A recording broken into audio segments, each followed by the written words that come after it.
الحمد لله رب العالمين والصلاة والسلام على سيد المرسلين وعلى آله وصحبه أجمعين ومن تبعهم بإحسان إلى يوم الدين. أعوذ بالله من الشيطان الرجيم. بسم الله الرحمن الرحيم. لتجدن أشد الناس عداوة للذين آمنوا اليهود والذين أشركوا ولتجدن أقربهم مودة للذين آمنوا الذين قالوا إن نصارى ذلك بأن منهم قسيسين ورهبانا وأنهم لا يستكبرون وإذا سمعوا ما أنزل إلى الرسول ترى أعينهم تفيض من الدمع مما عرفوا من الحق يقولون ربنا آمنا فاكتبنا مع الشاهدين وما لنا لا نؤمن بالله وما جاءنا من الحق ونطمع أن يدخلنا ربنا مع القوم الصالحين. محترم حاضرین، حمد و صلات کے بعد سورہ مائدہ کی آیت نمبر 82 تا 84 میں نے آپ حضرات کے سامنے تلاوت کی. شیخ دکتور ربیع بن ہادی مدخلی نے اپنی مجالس میں ان آیتوں کا ذکر کرنے سے پہلے تمہیداً کہا کہ آج ہم نے قیام اللیل، جسے ہم لوگ تراویح کہتے ہیں، میں جو کچھ قرآن سنا، یقیناً اللہ رب العالمین سے امید، اور انہوں نے کہا کہ امید ہے کہ سننے والوں نے اس سے ضرور فائدہ اٹھایا ہے. اللہ اس کی برکت دے اور ہم نے اس سے فائدہ اٹھایا ہوگا اجر و ثواب کی شکل میں. جس نے معنی و مفہوم سمجھا، وہ عربوں میں مخاطب تھے، عربی لوگ عربی زبان جانتے ہیں، تو جاننے والوں کے لیے اور زیادہ فائدہ ہوتا ہے. پھر شیخ نے کہا کہ پچھلی مجلسوں کی عادت کی طرح پڑھی گئی آیتوں میں سے چند آیات کی روشنی میں ہم کچھ باتیں پیش کرتے ہیں، کچھ کلمات عرض کرتے ہیں. اسی طرح آج کی مجلس میں ہم پیش کر رہے ہیں، اور اس سلسلے میں انہوں نے ایک بہت ہی حساس موضوع کو چھیڑا. ابھی میں یہاں ذکر کروں تو بعض لوگوں کو شاید ایسا لگے گا کہ یہ موضوع ہمارے لیے غیر ضروری ہے، لیکن آپ کو معلوم ہونا چاہیے کہ آج کل جو نیٹ کا زمانہ ہے، گھر گھر میں ہاتھوں میں موبائل ہے. ہم یہ خبریں سن رہے ہیں کہ ہمارے درمیان سے کچھ بچے بچیاں اسلام چھوڑ کر دوسروں کا ساتھ اختیار کر رہے ہیں، دوسرے مذاہب میں جا رہے ہیں، کہیں یہودی سازش کا شکار ہو رہے ہیں، کہیں غیر مسلم بن رہے ہیں، اور ایسی اور بھی خبریں آ رہی. یہ ان تحریکات کا اثر اور نتیجہ ہے. ہمارے ہاں جو تربیت کی کمی ہے اس کا فائدہ اغیار اٹھا رہے ہیں، اور اس بیچ میں ہمارے یہاں قرآن و حدیث کے مضامین کو غلط انداز میں پیش کر کے لوگوں کو گمراہ کرنے کا ایک طبقہ کام کر رہا ہے. اسی تصور تناظر میں یہاں عنوان قائم کیا گیا اس درس اور اس مجلس کا، الرد علی دعات وحدت الادیان، وحدت ادیان کے داعیوں کا رد. وحدت ادیان، کئی مذاہب کو ملا کر ایک مذہب بنا لینا. ہمارے یہاں عالم اسلام میں آج کی تاریخ میں بھی کافی سالوں سے یہ ایک تحریک چلی تھی کہ آسمانی مذاہب جو ہے سب کو ملا لیا جائے. یہودیت بھی آسمانی مذاہب ہے، نصرانیت بھی اور اسلام بھی، تینوں کو ملا لیا جائے. میں نے اس سے پہلے ذکر کیا تھا، سنا ہے کہ لیبیا کے جو کرنل معمر قذافی تھے وہ اسی کے قائل تھے. بعض لوگوں کا کہنا ہے ان کی سبز کتاب جو مجھے ملی نہیں، اس کا اشتہار دیکھا تھا، اس میں انہوں نے یہی پیش کیا تھا. بہرحال وہ مانے یا نہ، وہ مانتے ہو یا نہ مانتے ہوں، یہ ایک تحریک تھی. ہم نے شبہات کے فتنے کے جو دروس ہوئے اس میں خارجی طور سے جو مسلمانوں پر حملے اور مسلمانوں کے خلاف سازشیں ہو رہی ہیں اس کا تذکرہ کرتے ہوئے اس کا بھی ذکر کیا گیا کہ ایک طبقہ عالمی سطح پر غیر مسلموں میں سے مسلمانوں میں یہ ایک جراثیم ڈالتا ہے کہ ارے مل کے چلا جائے، سارے مذاہب ایک، کوئی اسلام اور نصرانیت کو ایک کرنے کی بات کرتا ہے. یہاں انہی کا تذکرہ شیخ نے کیا. چنانچہ شیخ نے کہا کہ ایسی مشکلات جو آج ہمارے درمیان قائم ہیں مسلمانوں میں، عالم اسلام میں، اور اہل حق جس کا سامنا کرنے پر مجبور ہیں، وہ ایک یہ بھی ہے کہ مذاہب کو آزادی دی جائے اور ان کو ملا کر وہ مذاہب کے درمیان، الگ الگ مذہب کے درمیان اخوت، بھائی چارہ اور یگانگت قائم کی جائے، وحدت ادیان اختیار کی جائے. چنانچہ ہر مسلمان کو، آج ہم کو اور آپ کو، آپ سوچتے ہیں کہ اس سے ہمارا تعلق نہیں ہے، غلط فہمی ہے. ہمارے بیچ میں ابھی ہم لوگ ایک دن جمعہ کے روز بمبئی سے لوٹتے ہوئے اگتپوری رکے.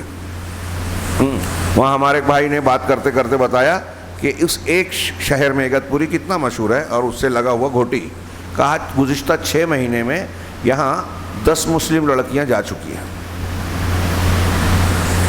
اور شادی بیاہ کر کے رہ رہی ہیں، مذہب تبدیل کر کے۔ اگر ایک مسلمان صرف اس ایک خبر کو، اور مختلف شہروں علاقوں میں جو آ رہی ہے اور کوششیں ہو رہی ہیں کھل کے، جو فرقہ پرستوں کی جانب سے زہر اگلا جا رہا ہے، ہاں اس پہ انعام کا اعلان کیا جاتا ہے، ایک طرف یہ اور دوسری طرف جھوٹا پروپیگنڈا کہ مسلمان غیر مسلم سے تعلق قائم کر کے لو جہاد کر رہا ہے، یہ حقیقت نہیں ہے اس کی کوئی، ہاں اسے بیان کیا جاتا ہے۔ تو یہ ہمارے گھروں یہاں ہو رہا ہے، ہم ان مسائل کو ایسے ہی سرسری لیتے ہیں، دینی معاملات میں ہم سنجیدہ ہے ہی نہیں، ہمیں خود فکر نہیں ہے دین سیکھنے کی، عقیدہ جاننے کی، تو اپنے گھر کی عورتوں کو کیا سکھائیں گے؟ جب آپ نے گھر کی عورتوں کو نہیں سکھایا، پھر ان کو موبائل دے دیا، ٹی وی چینل پہ بیٹھا دیا، سیریل دیکھ رہی ہیں، پھر غیر مسلم کالجوں میں اسکولوں میں جا کے وہ غیر مسلموں کے بیچ دوستی کرتے ہوئے تعلیم حاصل کر رہی ہیں، تو نتیجہ کیا نکلے گا؟ اس میں ان سے پہلے غلطی ہمارے سماجی معاشرتی تعلیمی ڈھانچے کی ہے، جائزہ لینا چاہیے سنجیدگی سے۔ اور آج مسلمانوں کے لیے وقت آ گیا کہ جاگیں، اٹھیں، آنکھیں کھولیں اور یہ حالات دیکھیں۔ یہ علماء کرام بیان کرتے رہتے ہیں، لوگ اس کو توجہ نہیں دیتے۔ شیخ نے یہاں کہا کہ مسلمان کے لیے واجب ہے کہ اسلام کے خلاف ان حملوں کو اور اس سازشی اسالیب اور طریقوں کو اچھی طریقے سے جانیں، اس سے بیدار ہو جائیں، ہاں۔ اور پھر اس ضمن میں آگے انہوں نے کہا کہ جو لوگ یہ کہتے ہیں کہ مسلمانوں اور عیسائیوں کو ملا دینا چاہیے، اخوت اور بھائی چارہ اختیار کرنا چاہیے، وہ اس میں اخوان المسلمین کے لوگ بھی ہیں، وہ قرآن کی سورہ مائدہ کی انہی آیات سے استدلال کرتے ہیں جو ہم نے پڑھی۔ یہاں میں ایک ضمناً ذکر کر دوں کہ یہاں اس آیت کے ضمن میں صرف نصارہ سے میل جول کرنے کی بات کہی گئی ہے۔ ہاں، یہ جو اخوان المسلمین کے بانی علامہ حسن البنا صاحب تھے، انہوں نے ایک جلسے میں جہاں یہودیوں کا ڈیلیگیشن حاضرہ ہوا تھا مصر میں اپنی زندگی میں، ہاں، اور مسلمان بھی تھے، تو اس خطاب میں کہتے ہیں کہ خصومتنا مع الیہود لیست دینیہ او کما قالا، کہ یہودیوں سے جو ہماری لڑائی اور جھگڑا ہے وہ دینی جھگڑا نہیں ہے، مذہبی جھگڑا نہیں ہے۔ انا للہ و انا الیہ راجعون۔ علماء کرام نے ان کے اس جملے پر بہت زبردست ان کا مواخذہ کیا اور کہا کہ آپ کا مقصود کیا ہے؟ قرآن کہہ رہا ہے کہ یہود تمہارے دشمن ہیں، قرآن کہہ رہا ہے کہ ان سے دوستی نہ کرنا، قرآن بتا رہا ہے کہ یہ اپنے دلوں میں مسلمانوں کے خلاف بغض اور عناد رکھتے ہیں، اور یہ کبھی اس وقت تک راضی تم سے نہیں ہوں گے جب تک تم اسلام چھوڑ کر ان کے مذہب کو اختیار نہ کر لو، اور آپ کہہ رہے ہو کہ دینی جھگڑا نہیں ہے۔ قرآن نے جس کو دشمن کہا ہے تو پھر اس سے ہماری دشمنی دینی نہیں تو اور کون سی ہے؟ تجارتی ہے، سیاسی ہے؟ ہاں، تو یہ اونچی مقام سے جاہلانہ باتیں یا قرآن و حدیث کے خلاف باتیں کی جاتی ہیں، اور جو لوگ ایسے لوگوں کو بڑا مان لیتے ہیں، ان کے پیچھے چلتے ہیں، تو پھر ان کی غلط باتوں پر بھی آمنا صدقنا کہہ کے مان لیتے ہیں۔ یہ بہت بڑی مصیبت ہے۔ شیخ نے ایسے ہی مصیبت کا پردہ فاش کرتے ہوئے یہاں یہ درس کا دیا اور کہا کہ جو لوگ اخوان المسلمین اور ان کے علاوہ جو لوگ اس کے قائل ہیں، میں آپ لوگوں سے ذکر کروں کہ آج کل بعض مسلمان کہلانے والے کچھ لوگ ہیں جو اس تحریک پہ کام کر رہے ہیں اور اس طرح کی باتیں کر رہے ہیں، واٹس ایپ پر اور دوسری چیزوں پر اس طرح کے میسج ڈالتے ہیں کہ ایک سادہ اور عام مسلمان، خاص طور سے شہروں یا دیہاتوں میں رہنے والے وہ مسلمان جو علماء سے، مسجد سے، دین سے ٹچ نہیں ہیں، جو خطبے نہیں سنتے، جو قرآن کا درس اور حدیث کا درس سنتے نہیں ہیں، دینی تعلیم جن کی تازہ نہیں ہے، ان پر ایسی چیزیں بہت جلدی اثر کرتی ہیں، کیونکہ وہ اپنی عقل سے سوچتے ہیں، ان کو لگتا ہے کہ ہاں اگر میل جول کر لے تو مسلمانوں کا بھلا ہے۔ غلط بات، غلط فہمی ہے، کیونکہ وہ خود یہ ایک جال کے طور پر استعمال کر رہے ہیں۔ عالمی سطح پہ وحدت ادیان کا جو جال پھینکا گیا ہے، اس کا مقصد ان کے یہاں یہ نہیں ہے کہ مسلمانوں سے دوستی کریں، ان کا مقصد ان کا یہ ہے کہ مسلمانوں کو مسلمان نہ رہنے دیا جائے۔ یہ میں ہوائی بات نہیں کہہ رہا ہوں، اس پر ہم نے تفصیلی بات شبہات کے فتنے وغیرہ میں کچھ حوالوں سے کی ہے۔ ہاں، چنانچہ شیخ نے کہا کہ قرآن کی اس آیت سے وہ لوگ دلیل دیتے ہیں کہ یہود اور مسلمانوں کو عیسائیوں سے دوستی کر لینا چاہیے، مل جانا چاہیے۔ آیت کیا ہے؟ اس آیت کا ترجمہ غور سے سنیں۔ اللہ نے ارشاد فرمایا لَتَجِدَنَّ أَشَدَّ النَّاسِ عَدَاوَةً لِلَّذِينَ آمَنُوا الْيَهُودَ، کہ ایمان والوں کا سے دشمنی میں سب سے زیادہ سخت آپ ان لوگوں کو پائیں گے، مسلمانوں سے سب سے زیادہ سخت دشمنی رکھنے والا آپ ان کو پاؤ گے جو کہتے ہیں جو یہود ہیں، یہود کو پاؤ گے، والذین اشرکوا، اور وہ لوگ جو مشرک ہیں۔ یہودی مسلمانوں سے بہت سخت عناد، بغض، دشمنی رکھتے ہیں، اسی طریقے سے مشرکین بھی۔ پھر اس کے بعد کہا اللہ نے وَلَا تَجِدَنَّ أَقْرَبَهُمْ مَوَدَّةً لِلَّذِينَ آمَنُوا الَّذِينَ قَالُوا إِنَّا نَصَارَىٰ، اور ایمان والوں سے جو جن لوگوں نے کہا کہ ہم ایمان لائے، ان سے محبت اور مودت میں سب سے زیادہ قریب آپ پائیں گے ان لوگوں کو جنہوں نے کہا کہ ہم نصارہ ہیں۔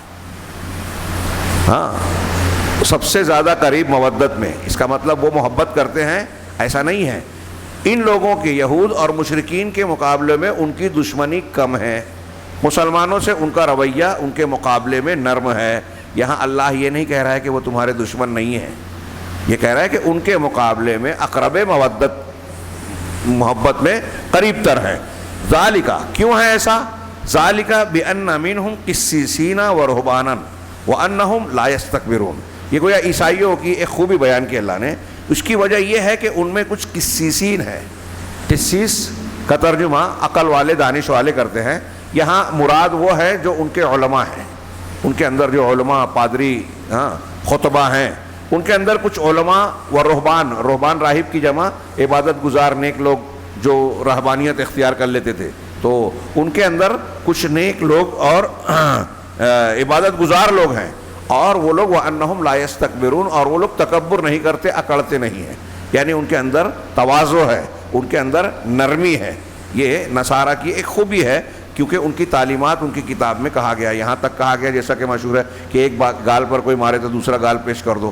ہاں، کہا وَإِذَا سَمِعُوا، اور ان کی یہ خوبی، یہ ان کے علماء اور قسیسین جو ہے، انہوں نے وَإِذَا سَمِعُوا مَا أُنزِلَ إِلَى الرَّسُولِ، جب انہوں نے سنا وہ چیز جو اللہ کے رسول کی طرف نازل کی گئی ہے، تَرَىٰ أَعْيُنَهُمْ تَفِيضُ مِنَ الدَّمْعِ، تو آپ دیکھتے ہیں کہ ان کی آنکھیں آنسوؤں سے بہہ پڑی، ان کی آنکھوں سے آنسو جاری ہو گئے، اس طرح آپ دیکھ رہے ہیں۔ کیوں ایسا ہوا ان کی آنکھوں سے آنسو جاری ہو گئے، رونے لگے؟ مما عرفوا من الحق، اس وجہ سے کہ حق کو انہوں نے پہچان لیا، جو انہوں نے حق کو جانا اس وجہ سے قرآن سن کر ان کی آنکھوں سے آنسو جاری آپ نے دیکھا۔ یقولون، اور کہنے لگے کہ ربنا آمنا، پروردگار ہم ایمان لے آئے، یہ مسلمان ہو گئے، فاکتبنا مع الشاہدین، ہمیں بھی شاہدین میں، گواہ دینے والوں میں تو لکھ لے۔ وما لنا لا نؤمن باللہ وما جاءنا من الحق، اور ہمیں کیا ہوا کہ ہم اللہ پر اور جو ہمارے پاس حق آ چکا اس پر ایمان نہ لائیں۔ ونطمع ان يدخلنا، اور ہم تو اس بات، اور ہم امید رکھتے ہیں کہ اللہ تعالی ہمیں بھی نیک لوگوں کے ساتھ جنت میں داخل کر دے گا۔ ونطمع ان يدخلنا ربنا مع القوم الصالحین، یہ قرآن کی آیت 82 سے سورہ مائدہ کی 84 تک میں نے پڑھی ہے، جو اس کا ترجمہ کیا۔ شیخ کہہ رہے ہیں کہ اس آیت کو پیش کر کے یہ جو عیسائیت اور اسلام کو ملانے کی بات کرتے ہیں، ان کا کہنا ہے کہ اللہ تعالیٰ نے اس آیت میں یہ بیان کیا ہے کہ نصارہ یہود اور مشرکین کے مقابلے میں مسلمانوں سے مودت اور محبت میں زیادہ قریبی ہیں۔ وما یدرونا، تو یا تو وہ جانتے نہیں یا جان بوجھ کر مغالطہ دے رہے ہیں کہ یہ آیت وَإِذَا سَمِعُوا جو ہم نے ابھی ترجمہ پڑھی، یہ آیتیں ایک خاص نصارہ کی ایک خاص گروہ اور خاص قسم کے بارے میں نازل ہوئی ہے، اور یہ وہ لوگ ہیں جن کی آنکھوں سے آنسو بہتا ہوا دیکھا گیا کہ قرآن سننے کے بعد وہ رونے لگے، آنکھوں سے آنسو رواں ہو گئے۔ یہ مخصوص لوگ تھے جیسے نجاشی اور ان کے علاوہ جنہوں نے عیسائیوں میں سے نبی صلی اللہ علیہ وسلم کے زمانے میں ایمان قبول کیا۔ یہ دو الگ الگ واقعات اور 2-3 واقعات اس طرح کے اہل علم نے بیان کیے ہیں۔ چنانچہ یہی وہ لوگ ہیں جن پر اللہ تبارک و تعالیٰ نے، جن کی اللہ نے تعریف کی اور جنت میں عظیم الشان اجر و ثواب کا ان سے وعدہ کیا۔ یہ وہ نصارہ نہیں ہیں جو مجرمین ہیں، معاندین ہیں، ہٹ دھرم ہیں، مسلمانوں کے دشمن ہیں، اور جو خباثت میں، مکر و فریب میں یہود سے کچھ کم نہیں نظر آتے۔ آج کے وہ دشمنان دین، کہا خباثت میں اسلام اور مسلمانوں کے خلاف چال بازی میں جو یہود کے ساتھ ساتھ چل رہے ہیں، وہ نصارہ مراد نہیں ہیں، بلکہ یہ کہتے ہیں، یقولون، یہ لوگ کہتے ہیں بیننا و بین النصارى قرابہ، یہ جو لوگ وحدت دونوں کو ملانے کے قائل ہیں کہ ہمارے اور نصارہ کے درمیان قرابت ہے، اور ویجب ان نتآخی، اور ہم پر ضروری ہے کہ ہم ان سے بھائی چارہ اختیار کریں, اور وہ ضروری ہے کہ ہم ان کے ساتھ بات چیت کریں, میل ملاپ کی بات چیت کریں. ہاں, اور یہ بھی واجب ہے کہ ہم صرف نصارہ سے نہیں, دیگر مذہب کے لوگوں سے بھی جو ہے اخوت و بھائی چارے کی بات کریں, مل جل کر رہنے کی کوشش کریں, اور وحدت ادیان کے فلسفے کو اختیار کریں کہ سارے دھرم سچے ہیں, سارے دھرم اچھے ہیں, سب کا اپدیش اچھا ہے, تعلیم اچھی ہے. یہ ہمارے یہاں بولا جاتا ہے دنیا کے عظیم ترین جھوٹوں میں سے ایک جھوٹ ہے, یہ فریب ہے, یہ دھوکہ ہے. ہاں, کیسے سب مذہب سچے اور اچھے ہو سکتے ہیں؟ اچھے, ان میں ہر مذہب میں کچھ اچھی تعلیم ہے, اس میں کوئی شک نہیں, لیکن سارا کا سارا معاملہ صحیح ہے یا ان کے عقیدے درست ہیں؟ یہ بالکل غلط بات ہے. ہاں, اور کوئی یہ مانتا بھی نہیں ہے.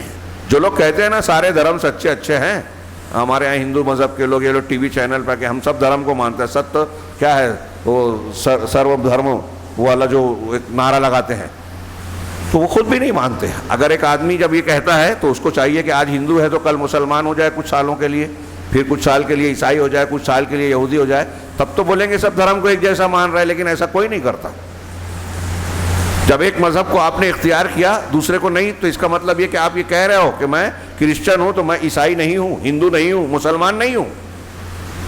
تو پھر آپ نے ایک ہی دھرم کو کیوں اختیار کر رکھا ہے جب آپ سب کو صحیح مانتے ہیں؟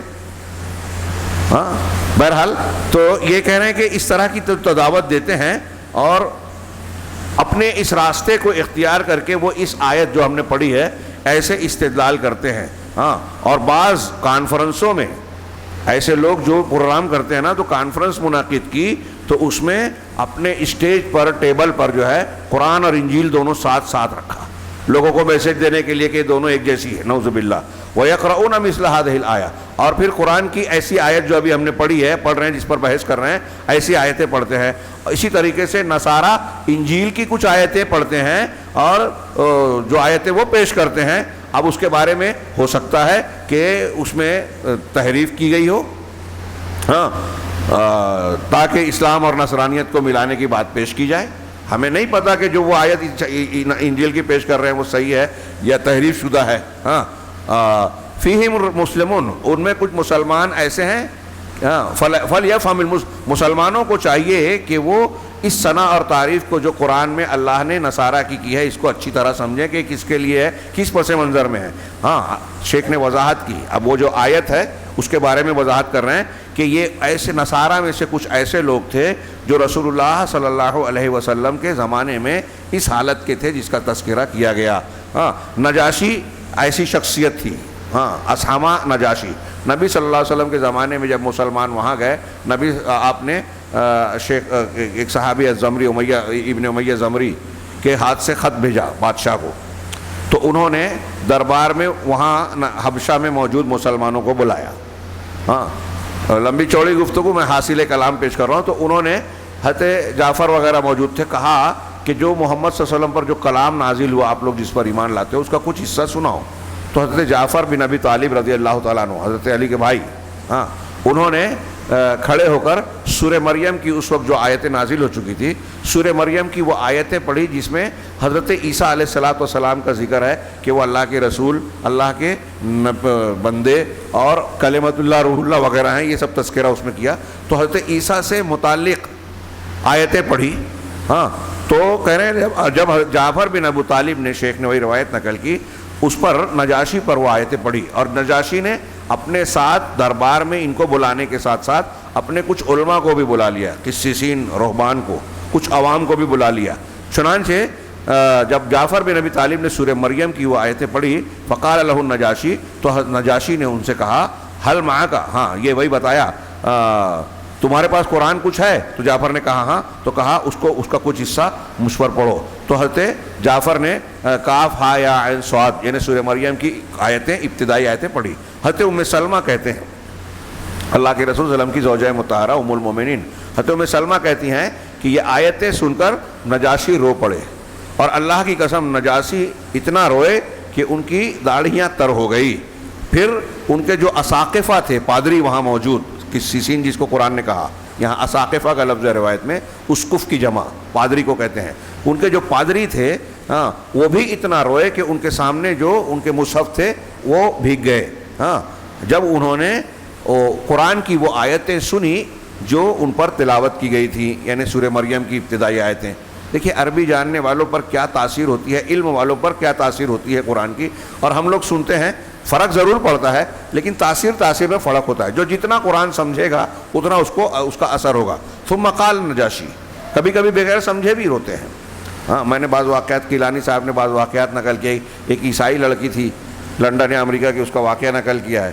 اس کی مسلم سہیلی نے افطاری کی دعوت دی، وہ عیسائی تھی، افطار میں شریک ہو گئی. اس کے بعد جب مغرب کی نماز ان لوگوں نے جماعت بنا کر پڑھی تو وہ کنارے بیٹھی رہی. اور قاری نے جب قرآن پڑھا تو قرآن کو سن کے ساتھ وہ خود کہتی ہے بعد میں کہ مجھے سمجھ کچھ نہیں آ رہا تھا، لیکن اس کلام کو سننے کے بعد میرے اوپر کیفیت ایسی طاری ہوئی کہ بے ساختہ میری آنکھوں سے آنسو جاری ہو گئے اور میں رونے لگی. اور پھر جب وہ نماز سے فارغ ہوئے تو میں نے اپنی سہیلی سے کہا کہ یہ کیا تھا جو تم لوگ پڑھ رہے تھے؟ مجھے ایسی کیفیت سے کہا یہ اللہ کا کلام ہے، قرآن ہے. تو اس نے کہا کہ میں پڑھنا چاہتی ہوں. تو انہوں نے انگریزی والا قرآن دیا، بعد میں وہ مسلمان ہو گئی، مریم بن گئی. تو یہ اثر ہوتا ہے قرآن کا. بہرحال نجاشی اور یہ اساقفہ رونے لگے اور ان کے آنسو تیز بہت زیادہ بہے، جیسا کہ ابن ام سلمہ رضی اللہ عنہ نے کہا. پھر اس کے بعد ثم قال نجاشی، پھر نجاشی یعنی حبشہ کے بادشاہ کو نجاشی کہا جاتا تھا، نام ان کا اسامہ تھا. ہاں، ان ھذا واللہ والذی جاء بہ موسیٰ، کہ یہ کلام جو تم نے پیش کیا، اللہ کی قسم یہ اور وہ کلام جو موسیٰ علیہ السلام لے کر آئے تھے، لیخرج من مشکات واحد، وہ ایک ہی طاق سے نکلا ہوا ہے. مشکات طاق کو کہتے ہیں. ان کا مطلب تھا کہ ایک ہی جگہ سے نکلا ہوا ہے، یعنی وہ بھی اللہ کا کلام تھا اور یہ بھی اللہ کا کلام ہے. یعنی فی وصف عیسیٰ انہ عبد اللہ و انہ رسولہ. ان کا کہنا یہ ہے کہ حضرت عیسیٰ علیہ السلام کے وصف کے سلسلے میں اور اللہ کا کلام ہونے کے سلسلے میں کہ حضرت عیسیٰ علیہ السلام اللہ کے بندے اور اس کے رسول ہیں. ہاں، حضرت وہ اس واقعے میں اور بھی تفصیل ہے. یہاں آپ ملاحظہ فرما رہے ہیں کہ یہ گویا اس کو قبول کر رہے ہیں اور پھر تاریخی اور حدیثوں کی روایتوں میں بالکل ثابت ہے کہ نجاشی خود مسلمان ہو گئے تھے اور ان کے بعض لوگ بھی. اور جب ان کی وفات ہوئی تو یہ صحیح روایتوں میں ہے کہ نبی کریم صلی اللہ علیہ وسلم نے اپنے صحابہ سے کہا کہ تمہارے بھائی نجاشی کی وفات ہو گئی ہے، انتقال ہو گیا ہے، چلو ہم نماز پڑھیں. اور آپ نے میدان میں ایک جگہ لوگوں کو اکٹھا کر کے ان کی نماز جنازہ غائبانہ پڑھی. کیونکہ یہ عیسائی ملکوں میں تھے تو عام طور سے اس پہ وضاحت تو نہیں ہے، لیکن علماء کا یہ خیال ہے کہ وہاں ان کی نماز جنازہ نہیں پڑھی گئی ہوگی مسلمانوں کی طرح، اس لیے آپ نے پڑھی. یہ واضح نہیں ہے. اور اسی سے غائبانہ نماز جنازہ کے بحث ہوتی ہے. جو لوگ جواز کے قائل ہیں اسی سے استدلال کرتے ہیں. اور کچھ لوگوں کا کہنا ہے کہ جن کی اپنے مقام پر نماز غائبانہ نہ پڑھی گئی ہو ان کی پڑھنا چاہیے، جن کی پڑھی گئی ہو نہیں پڑھنا چاہیے. بعض لوگوں کا یہ خیال ہے، لیکن دوسرے لوگوں کا کہنا ہے کہ جب آپ نے ایک مرتبہ پڑھ لی تو ثبوت مل گیا، لہٰذا پڑھی جا سکتی ہے. واللہ عالم. چنانچہ کہہ رہے ہیں یہ آیت جو ہم نے ابھی پڑھی کہ آپ نصارہ کو زیادہ قریب پاؤ گے مودت میں، یہ ان نصارہ ایسے نصارہ سے کو مراد لے رہی ہے. اور وہ نصارہ اس آیت سے مراد نہیں ہے جو اسلام کے خلاف سازشیں کرتے ہیں اور مسلمانوں میں عالم اسلام میں مبلغین، جن کو یہ عربی والے مبشرین کہتے ہیں. انجیل کے معنی ہوتا ہے بشارت، اور انجیل کی تبلیغ کرنے والے کو مبشر کہتے ہیں. یعنی عربی والے عرب میں مبشرین کہتے ہیں ان کو، جو عیسائیوں کے جو دعوت دینے جاتے ہیں نا، جیسے مسلمانوں کو ہم مبلغین کہتے ہیں، تبلیغ کرنے والے، ہاں، دوسروں تک اسلام پہنچانے والے. تو عیسائیت کی جو تبلیغ کرتے ہیں اس کو عرب لوگ مبشر کہتے ہیں. انجیل کے معنی کے اعتبار سے انجیل کا معنی ہوتا ہے بشارت. تو بشارت دینے والا مطلب انجیل کو پھیلانے والا. تو یہ مبشرین کو عیسائیت کی تبلیغ کرنے والے سینکڑوں ہزاروں لوگوں کو عالم اسلام میں آج بھیجا جا رہا ہے. ہاں، پوپ پال اور کیتھولک چرچ سے ان کے وظیفے ہوتے ہیں. ہاں، ہمارے جیسے شہروں میں بھی آ کے بیٹھے تھے یہاں بہت سے لوگ جو نچلی ذات کے ہیں، عیسائی بن چکے تھے اور ہو رہے ہیں، ان کے کام چلتے رہتے ہیں، ہمیں پتہ نہیں چلتا. دواخانوں سے، اسکولوں سے، بڑے شہروں میں یا ایسے مقامات پر جہاں غربت ہے، ضرورت ہے، یہ کام کر کے عیسائی. نیپال میں انہوں نے سینٹرز بنائے. مدر ٹریسا کا جو چلتا تھا تو دکھانے میں پورے ہندوستان میں وہ مشہور یہی ہے کہ وہ جو ہے انسانی خدمت کر رہے ہیں، لیکن وہ لوگوں کو عیسائی بناتی تھی. ہاں، البانیہ میں جنگ ہوئی، معاملہ ہوا، مسلم بچوں کو گود لے کے آ گئے اور عیسائی بنا لیا. ایسا بہت ہوتا ہے. وہ لاوارث بچوں کو ہمارے ہاں لوگ دکھاوا کرتے ہیں، یہ لوگ ان کے مبشرین پہنچتے ہیں